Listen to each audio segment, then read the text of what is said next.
Friends, ఇప్పుడు రాత్రి 8 దాటింది, 8:30 అలా అవుతుంది.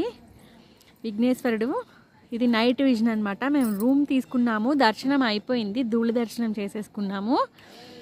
తర్వాత ఇదిగో అక్కడ దక్షిణామూర్తి ఉన్నారు కదా, అది దక్షిణామూర్తి విగ్రహము. ఇది నైట్ పూట ఎంత ప్రశాంతంగా ఉందంటే ఆలయం మాత్రం అసలు. ఇదిగో ఇది ప్రధాన ఆలయము మనకు కనిపిస్తుంది, ఇది మెయిన్ టెంపుల్ అనమాట. ఇక్కడేమో నందీశ్వరుడు ఉన్నారు, కనిపించారా?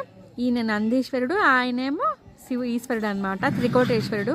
ఆ పైన శివుని విగ్రహం కూడా ఉంది, చూసారా? పరమేశ్వర విగ్రహం ఇది కూడా ఉంది అక్కడ, చూసారా? అది ఆ పైన ఉన్నది నాగ దేవత గుడి అనమాట. ఇదిగో రాత్రిపూట ఎంత ప్రశాంతంగా ఉందంటే, అక్కడ మనకి ఎల్లో కలర్లో కనిపిస్తుంది కదా, ఇది మనకి మేధా దక్షిణామూర్తి, శ్రీ శ్రీ శ్రీ మేధా దక్షిణామూర్తి ఆలయము, దక్షిణామూర్తి స్వామి ఆలయం అనమాట. అదేమో త్రికోటేశ్వర స్వామి ఆలయము. ఆ పైన ఈశ్వరుడు ఉన్నారు కదా, ఈ ఈశ్వరుడు పైన ఉన్నది నాగదేవత ఆలయము. ఆల్రెడీ ఇందాక వెళ్ళి దర్శనం చేసుకొని వచ్చాము. ఇవి వచ్చేసి ఉచిత వసతి హాలు. ఇక్కడ మనకి అమౌంట్ పే చేయక్కర్లేదు, సింగిల్ పర్సన్స్గా వచ్చిన వాళ్ళు ఇందులో ఇక్కడే పడుకోవచ్చు. ఒక నైట్ స్టే చేసి వెళ్ళిపోవాలనుకుంటే పడుకోవచ్చు. కాకపోతే ఇక్కడ మంచాలు ఇవేమీ ఉండవు ఈ హాల్లో, జస్ట్ నార్మల్గా స్టే చేసి వెళ్ళిపోవచ్చు. మధ్యాహ్నం పూట రెస్ట్ తీసుకొని ఈవినింగ్ కూడా వెళ్ళొచ్చు. ఇదేమో త్రికోటేశ్వర స్వామి జలప్రసాదం, వాటరు మంచి మినరల్ వాటరు. ఇదిగోండి అమ్మ కూర్చుంది, చూసారా? టిఫిన్ చేసేసి వచ్చాము. ఈశ్వరుడికి ధూళి దర్శనం చేసుకోవచ్చు అనమాట. ధూళి దర్శనము అంటే సాయంత్రం పూట గోవులు దూడలు పొలాల మీద మేతకి వెళ్ళి ఆ ధూళితో ఇంటికి వెళ్ళే సమయం సాయంత్రం పూట 6:30 ఆ టైంకి మేము ఇక్కడికి వచ్చాము. ఇంటికి వచ్చేసి ఫ్రెష్ అయిపోయి, మేము ఆల్రెడీ పొద్దున్న అమరావతిలో ఫ్రెష్ అయిపోయాము, మొత్తం మంచిగానే ఉన్నాము. సో అందుకని టాయిలెట్స్కి ఏం వెళ్ళలేదు. వచ్చిన తర్వాత ఫ్రెష్ అయిపోయి ఒకసారి ఫేస్ వాష్ చేసేసుకొని వెళ్ళామన్నమాట. ఇదే మేమున్న అతిథి గృహం, నంది అతిథి గృహం అని ఉంది కదా, శ్రీ శ్రీ స్వామివారి అన్నప్రసాదశాల. ఇక్కడ రోజు మధ్యాహ్నం పూట మనకి ఉచిత అన్నప్రసాదం ఇస్తారు మనకి.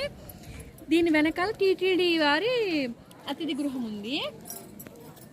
ఇది త్రికోటేశ్వర స్వామి నిత్య అన్నదాన మండపం. ఇది ఇంకా అండర్ కన్స్ట్రక్షన్లో ఉంది, ఇది ఇంకా ఓపెన్ అవ్వలేదు. అంటే ఇక్కడ త్రికోటేశ్వర స్వామి నిత్య అన్నదాన ఇది ఉందన్నమాట, హాల్ ఉంది. ఆల్రెడీ ఓపెన్ చేశారు, కాకపోతే చిన్న చిన్న రెనోవేషన్ వర్క్ జరుగుతున్నాయి, అందుకని ప్రస్తుతానికి క్లోజ్ చేసింది. కానీ ఆ కింద ఉన్న హాల్లో ప్రతిరోజు కూడా ఉచితంగా స్వామివారి ప్రసాదమే మనకి భోజనంగా ఇస్తారు వచ్చిన భక్తులకి. ఇక్కడ ఫ్రీగా ఉండాలి అనుకుంటే ఈ ఉచిత వసతి గృహంలో ఉండొచ్చు, హాల్లో ఉండొచ్చు. ఎటువంటి ఛార్జెస్ ఏమీ లేవు, కాకపోతే లాకర్ ఫెసిలిటీ లేదు, అలాగే ఎటువంటి బెడ్స్ ఏమీ లేవు. కొంచెం పెద్దవాళ్ళతో పసిపిల్లలతో వస్తే ప్రాబ్లమ్. ఎవరైనా యంగ్ వాళ్ళు, ముఖ్యంగా బాయ్స్ కనుక వస్తే మధ్యాహ్నం రెస్ట్ తీసుకొని ఈవినింగ్ బయలుదేరచ్చు. నా వెనకాల నందీశ్వరుడు ఉన్నారు, చూసారా? అది నల్లటి రాతి విగ్రహంతో, పూర్తి రాతి విగ్రహం నల్లటిదన్నమాట. ఆ వెనకాల ఉన్న విగ్రహం నందీశ్వరుడి విగ్రహము పూర్తి నల్లటి గ్రానైట్ రాయి అన్నమాట. భలే చక్కగా ఉంది, మెరిసిపోతుంది విగ్రహము. అదిగో అది. తర్వాత నేను మీకు ఒక ఆలయం చూపిస్తాను. అది మీకు ఇక్కడ నుంచి చూస్తే భలే బాగా స్పష్టంగా కనిపిస్తుంది. పాత కోటయ్య ఆలయం అని అక్కడ ఉంది బోర్డు మీద, ఇందాక చూసాము. అంటే మొట్టమొదటి త్రికోటేశ్వర స్వామి ఆలయం అనమాట. అక్కడి నుంచి భజనలు కూడా వినిపించాయి. 1000 మెట్లు ఉంటాయట ఈ గుడికి వెళ్ళాలంటే, 1000 మెట్లు ఎక్కి వెళ్ళాలన్నారు. అక్కడికి వెళ్ళి అక్కడ భజన చేయొచ్చు. ఆల్రెడీ ఇక్కడ చూసుకుంటే మనం త్రికోటేశ్వర స్వామి ఆలయం ఉంది, ఇటు పక్కన మేధా దక్షిణామూర్తి స్వామి ఆలయం ఉంది. ఆ పైన కొంచెం వెళ్తే పరమేశ్వరుడి విగ్రహం ఉంది కదా, ఆ విగ్రహం పైన నాగదేవత ఆలయం ఉంది, సుబ్రహ్మణ్యేశ్వర స్వామి ఆలయము. ఇటు పక్కన చూసుకుంటే గొల్లభామ, ఆనందవల్లి ఆవిడ పేరు. అసలు ఈ ఏదైతే కోటప్పకొండ ఆలయం ఉందో, ఈ ఆలయానికే ఉన్న చరిత్ర ఏంటంటే, గొల్లభామ ఒక ఆవిడ ఉండేవారు, పెరుగు పాలు అమ్ముకుంటూ బ్రతుకు గడిపేవారు. ఆవిడ ఏం చేసేవారంటే, ప్రతిరోజు మెట్లన్నీ ఎక్కుకుంటూ వచ్చి ఈ త్రికోటేశ్వరుడికి ఆవిడ దగ్గర ఉన్న పాలు పెరుగుని అభిషేకం చేసుకొని వెళ్తూ ఉండేవారు. అయితే ఒకసారి ఒక కాకి ఏం చేసింది, పూర్వకాలంలో కుండలతో తీసుకెళ్లేవాళ్ళు కదా పారు పెరుగు. అప్పుడు ఆ సమయంలో కాకి వచ్చి ఆవిడ కుండకి బొక్క పెట్టింది దాని ముక్కుతోటి. అప్పుడు పాలు పెరుగు అన్నీ కింద ఒలికిపోయాయి. అప్పుడు ఆవిడ బాధపడుతూ, అయ్యో ఈ కాకి వచ్చేసి పాలు పెరుగు అంతా పోగొట్టేసింది, నేను పైనున్న త్రికోటేశ్వరుడు పెద్ద ఆయనకి నేను అభిషేకానికి తీసుకెళ్తున్నానే అంటే అప్పుడు పరమేశ్వరుడు ప్రత్యక్షమై ఇంకా ఈ కొండ మీద ఎప్పటికీ కాకులు వాలవు అని చెప్పేసి మనకి వరం ఇచ్చారు. ఆ అమ్మ ఎవరైతే ఉన్నారో ఆనందవల్లి గొల్లభామ ఆవిడకి, ఆ పరమ భక్తురాలు ఆవిడ ఈశ్వరుడికి, ఆవిడ ఆలయం కూడా ఉంది, ఆనందవల్లి గొల్లభామ ఆలయం అని అక్కడ ఉందన్నమాట. అది అక్కడ. ఇక్కడ చూసుకుంటే నాగదేవత ఆలయం ఉంది.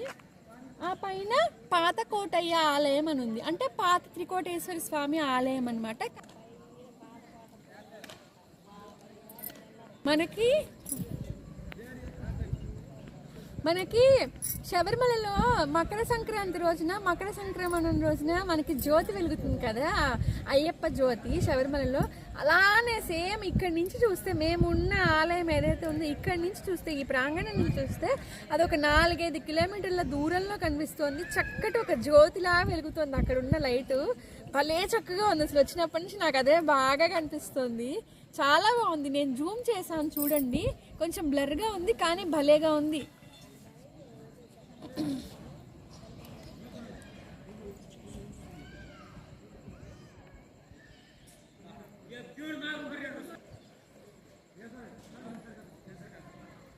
మొత్తం చీకటిలో ఒక బంగారంగా, అలా బంగారు రంగులో ఉండే ఆలయం అలా మెరిసిపోతుంటే ఏదో బంగారపు ముద్ద అలా వెలిగిపోతున్నట్టుగా అనిపిస్తుంది చూడటానికి. అంటే ఇంకొకటి ఏంటంటే ఇక్కడ అర్చకులు వారు చెప్పారు, ఇక్కడట అంటే ఇక్కడ ఉండే ఒక ఉపాలయంలో ఉండే ఒక అర్చకుడు అనమాట ఆయన చెప్పారు, మనకి అరుణాచలంలో గిరి ప్రదక్షిణ ఉంది 15 కిలోమీటర్ల గిరి ప్రదక్షిణ, అట్లాగే సింహాచలంలోనూ గిరి ప్రదక్షిణ ఉంది 32 కిలోమీటర్ల గిరి ప్రదక్షిణ, అది మంగళగిరిలోనూ గిరి ప్రదక్షిణ ఉంది, అలాగే శ్రీకాళహస్తిలో కూడా గిరి ప్రదక్షిణ ఉంది, అలాగే ఈ కోటప్పకొండలో కూడా గిరి ప్రదక్షిణ ఉన్నది 8 కిలోమీటర్ల గిరి ప్రదక్షిణట. అది ప్రతి పౌర్ణమికి ఇక్కడికి భక్తులు విపరీతంగా రద్దీ ఎక్కువగా వస్తారట. అప్పుడు పొద్దున పూట ఎర్లీ మార్నింగ్ 3 o'clock నుంచి 4 o'clock నుంచి మొదలు పెట్టుకొని ఎక్కువగా ఎండ రాకముందే గిరి ప్రదక్షిణ పూర్తి చేసేసుకుంటారట. ఇక్కడ కూడా ప్రతి పౌర్ణమికి గిరి ప్రదక్షిణ చేస్తారట. ఇదే కాకుండా ప్రతి ఏకాదశికి కూడా వస్తారట. ఇది కాకుండా మనకి ఎప్పటి నుంచో ఉన్న మనకి తెలిసింది అంటే ఇక్కడ ప్రతి శివరాత్రికి ప్రభలు కట్టుకొని కోటప్పకొండ స్వామి దర్శనానికి వచ్చేవాళ్ళు. శివరాత్రి అంటే మనకి మార్చి నెలలో వస్తుంది కదా, ఫిబ్రవరి ఎండింగ్ మార్చి నెలలో, అప్పుడు ఇక్కడ ఉత్సవాలు జరుగుతాయట. తిరునాళ్ళు అంటారు కదా, తిరునాళ్ళు జరుగుతాయట. అదే టైంలో ప్రభలు కట్టుకొని వచ్చేవారు. ఇక్కడ మనకి గిరి ప్రదక్షిణ కూడా ఉంది. మనకి ఓపిక చేసుకొని మనం రాగలిగితే కనుక చాలా చాలా ప్రశాంతంగా ఉంది. భలే బాగుంది అసలు. చక్కగా ఇక్కడ ఒక వారం రోజులు ఉన్నామంటే మనసుకు భలే హాయిగా అనిపిస్తుంది. నాకైతే ఎంత ప్రశాంతంగా ఉందో. నేను తినేసాము, రూమ్కి వెళ్లకుండా ఇక్కడే ఉండాలని మా అమ్మని అన్నయ్యని కన్విన్స్ చేసి ఇక్కడెక్కడే తిరుగుతున్నాను అనమాట. అసలు చాలా ప్రశాంతంగా పీస్ఫుల్గా ఉంది మైండ్ అంతాను. ఎక్కువ రద్దీ లేరు, అలాగే భలే హ్యాపీగా అనిపిస్తుంది. మంచి పాజిటివ్ ఫీలింగ్గా ఉంది అసలు. ఈ ఆలయానికి ఎక్కువగా నేను అడిగాను అనమాట, ఎప్పుడు భక్తులు ఎక్కువగా రద్దీ ఉంటారంటే శనివారము, ఆదివారము, సోమవారము వస్తారట, అలాగే గురువారం రోజున వస్తారు. ఎందుకంటే ఇక్కడ శ్రీ శ్రీ శ్రీ మేధా దక్షిణామూర్తి ఆలయం ఉంది అని చెప్పాను కదా, గురు దక్షిణామూర్తి అనమాట. ఆయనకి ప్రాశస్త్యమైన వారమే గురువారం, అంటే ఆయనకి ఇంపార్టెంట్ వారమే గురువారము. అందుకని స్వామివారిని దర్శించుకోవడానికి గురువారం పూట ఎక్కువ భక్తులు వస్తారట. అలాగే రేపు గురువారం మా అదృష్టానికి స్వామి కరుణించారు. రేపు గురువారం, ఇవాళ ఆల్రెడీ ఒక దర్శనం అయిపోయింది. రేపు మళ్ళీ దక్షిణామూర్తిని దర్శించుకుంటాము, అలాగే త్రికోటేశ్వరుని కూడా దర్శించుకుంటాము. ఇంకొకటి ఏంటంటే ఏకాదశి రోజు ఎక్కువగా వస్తారట, అలాగే మనకి పౌర్ణమి రోజు ఎక్కువగా వస్తారట, అలాగే కార్తీక మాసంలో వస్తారట, శివరాత్రి రోజు వస్తారట. విడి సమయాల్లో కనుక వస్తే, పెద్దవాళ్ళని తీసుకొని అలా కనుక వస్తే, విడి సమయాల్లో వస్తే కొంచెం బాగుంటుంది. మనకి అసలు ప్రతి ఒక్కళ్ళు కుటుంబం కూడా మనం ఇక్కడికి వచ్చామంటే ప్రశాంతంగా సంతోషంగా వెళ్తాం. అదైతే నేను ఖచ్చితంగా చెప్పగలను. మంచి పాజిటివ్ ఫీలింగ్ ఉంది.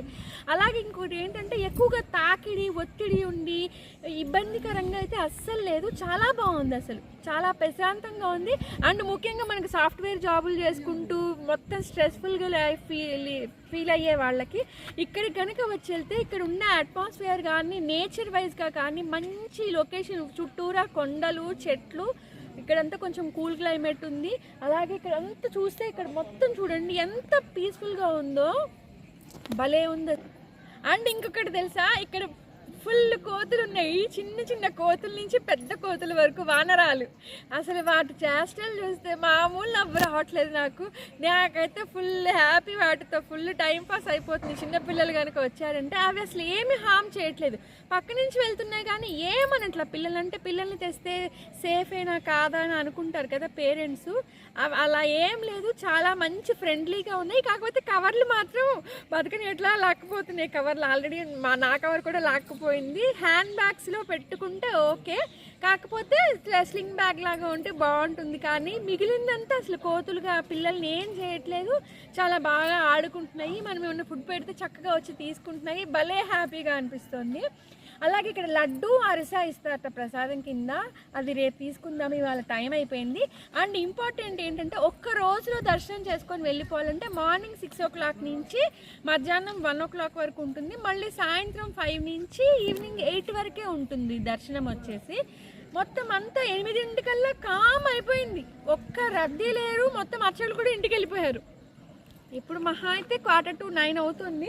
ఒకసారి చూపిస్తా చూడండి. మొత్తం కూల్గా అయిపోయి మొత్తం కామ్గా ఉంది. అందరూ పడుకున్నారు కూడా.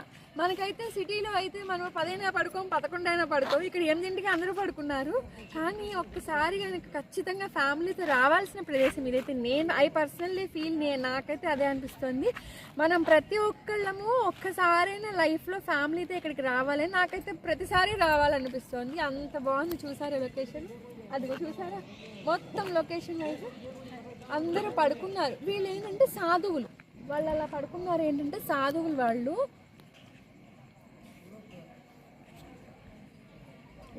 అది వాళ్ళందరూ సాధువులు. వాళ్ళకి ఇన్ని రోజులు అని లేదు, వాళ్ళకి నచ్చిన చోట ఉంటారు కదా. ముఖ్యంగా కార్తీక మాసం అని ఇక్కడే ఉంటున్నారట.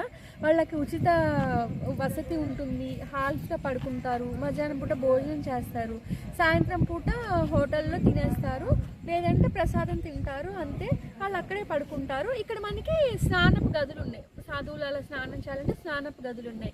ఇక్కడ నేను చెప్తోంది ఏంటంటే ఇటు బడ్జెట్ పెట్టుకొని మంచిగా ఫ్యామిలీతో రావడానికి చాలా బాగుంది.